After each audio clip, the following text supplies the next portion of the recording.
Hey girlfriends, welcome to Sister Girl Second Act. For those of you who don't know me, my name is Sheila, and here we celebrate the lives of women over 60 through food, a story, self care, and then I end with an affirmation. Today's theme is titled Strength in Stillness, finding strength within ourselves, especially in those times when we're on our own. But first, you know what to do. Go get something to drink, something to snack on, and come back and let's get going.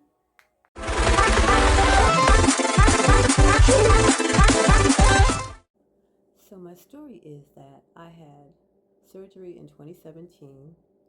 It was hip surgery. That was not a happy time for me at all, but I recovered from it. It took a while to recover from it for the first time because I was in rehab for close to 2 weeks before they would even allow me to come home. So you can imagine what I went through. The second time was easier. And the reason why I think it was easier because number one, I kept all the equipment that I had from the first time around, which was my walker, the stuff that you grab stuff, out of the closets and out of the cupboards and stuff like that. My toilet riser, which I kept to this day, still use it. What else? Um, Oh, also the bench that you put in the shower because you're not allowed to take a bath. I made simple meals that I could have on hand so that I wouldn't be on my feet the whole time. And, I had my granddaughter straightened up for me, although I don't really keep a messy house anyway, but she had straightened up for me and things were better. I was released 2 days after surgery, came home, and my granddaughter was staying with me for about a week because she was going to be babysitting my dog because I couldn't walk the dog, living on the top floor of a condo and with steps. There was no way I could do that. So she came through, and she was a big help. And just as I thought I had everything together, the unexpected happened. I tripped over my cat and fell on my back. And, you know, it was like, oh my goodness. I ended back up in the emergency room. And thank goodness I was be able to come home the same day. I didn't injure anything else. Everything was fine. They let me come back home. She had left, took my dog with her, and here I was here by myself. So I had to get creative as far as like with the meals. She was bringing me my meals when she was here, and it was just me. So basically, I got creative this time and I used my walker as a rolling table, and I put the tray on top of it whenever I would come in, and I would load up on, and I had another bag too that I put on the handle of the walker so that I could just like use it and store stuff in it. So it was like a grocery bag, and I would just like put stuff that I needed so I wouldn't have to go back and forth. And that works. And I would bring that back into my room. I had all my medicines, medications, and stuff right next to the bed up on my table so that I didn't have to really do anything. I did not use my walker at night whenever I had to go to the bathroom because my bathroom was like right there, and it was just too much to get up to try to find a walker and then try to push yourself into the bathroom. It was just too much. So I had a cane too, so I used my cane to get from my bed to the bathroom. Anyway, it worked out that way. But when you're in that type of situation, it forces you to slow down, number one. And that is the time when you start having all those things come into your mind. And what I learned from all of this stuff, that even though things were, as I thought, were as bad as they could be, but they really weren't, it forced me to persevere because I made plans of what I wanted to do. And one of the things that I started to do, I didn't really have a choice, was to make self care a priority, my health. And I did that. So in the meantime, I was journaling and making plans of what I wanted to do. When I got better, as I got healthier, I started changing up my diet where I was eating better choices of food. Um, I stopped drinking alcohol, and I would make those like mocktails or whatever once in a while. But there was like no alcohol. I had ginger ale, water. I drink lots of water anyway. But after it was all over, I had lost about 20 pounds. When I was up and on my feet and went back to work, I was feeling the best that I have felt in a very long time. And it was due to taking the time for that self care and making yourself a priority. Stop sitting there consoling or being upset when there's just you. because you're going to fall apart if you don't get it together. Don't sit there feeling sorry for yourself. If you have a community of people that you can depend on or you can ask for help, then do so. But in the meantime, get independent as far as like preparing. If you can, if you know you're going to be going into for surgery, then prepare so that when you come home, it's not going to be so hard, especially when you are by yourself. If there's a group of people that you know that can come by and maybe pick up your medication, you know, line all these things up before you go into, the hospital. So now we're going to go ahead because I could talk about this all day long and I only have something like 15 minutes for this video or so. We're going to go into making the chili. I'm going to wash my hands and then I'll meet you on the other side of the kitchen. And I'm going to talk a little bit more as we're doing the cooking and just some, different things that came to mind for me as I was going through this. All right, so let me go ahead and wash my hands.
So wasn't that easy?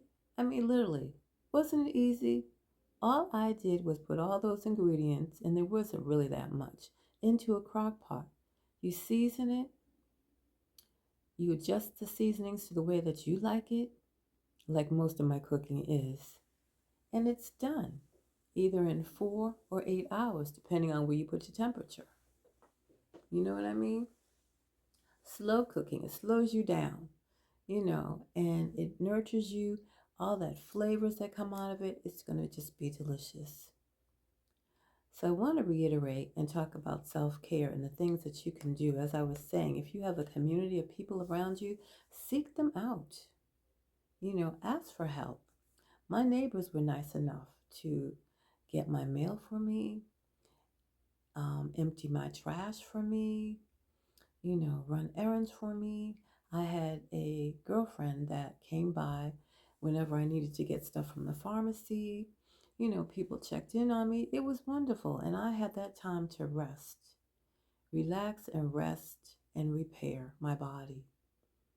And that's what you have to do, because even though as daunting as it looks, you're going to persevere and make it through it. And when you come through out on the other side, you're going to be sitting there months later saying, wow, look what I did.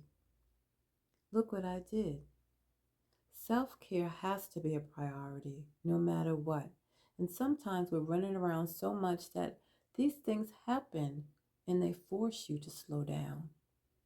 So take the time to prepare if you can, if you know that you have like an upcoming surgery or something coming up. I mean, if it's an accident and it has happened, that's different circumstances, but by all means, seek the help that you need. But don't fall apart when there's just you either. Prepare, plan out stuff. It gives you a good time to sit there and journal your thoughts. What you want to do, where you want to go. And like I said, it shows you just how resilient you are. We're all resilient. We're all resilient.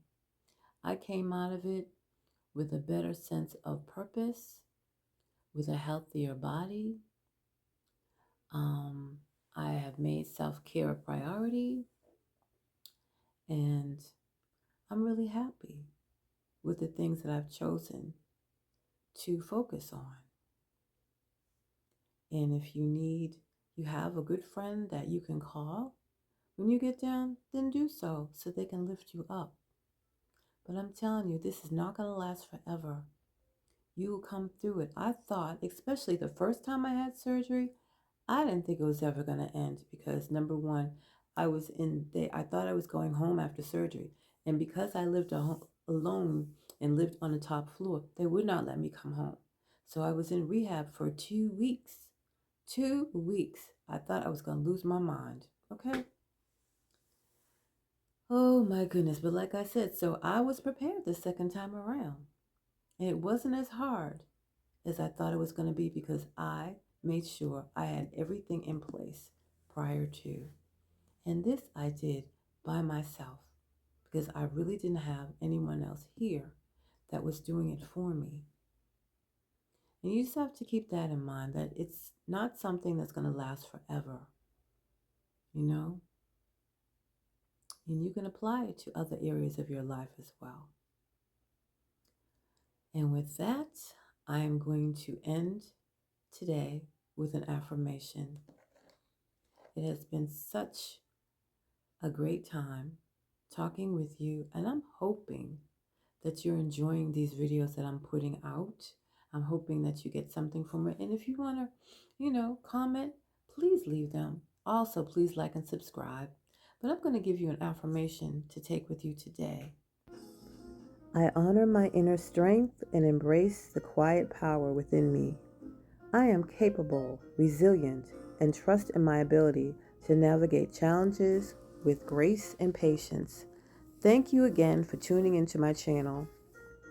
I hope this episode has been a help to you. Please don't forget again to like and subscribe. Comments, questions, and suggestions are always welcome.